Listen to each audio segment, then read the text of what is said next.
Ijang terjatuh ke dalam lubang diduga bekas galian tambang emas sedalam sekitar 35 meter di Kampung Pasawahan, Desa Kertajaya, Kecamatan Simpenan, Kabupaten Sukabumi, Jawa Barat.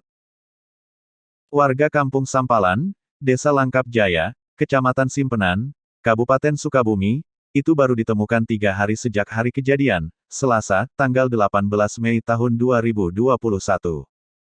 Selama terjebak dalam lubang tersebut, Ijang sama sekali tidak makan dan minum. Alhamdulillah saya enggak merasa lapar, minumlah, ini itulah, malah waktu pun terasa sebentar, tapi waktu azan maghrib saya sadar, jelasnya. Saat ini, Ijang tengah dirawat di bengkel patah tulang, di Kampung Cipicung, Desa Mekarasih, Kecamatan Simpenan. Saat ditemui di bengkel patah tulang Ijang, Rabu tanggal 26 Mei tahun 2021, dia menceritakan kronologi kejeblos atau terperosok ke dalam lubang tersebut.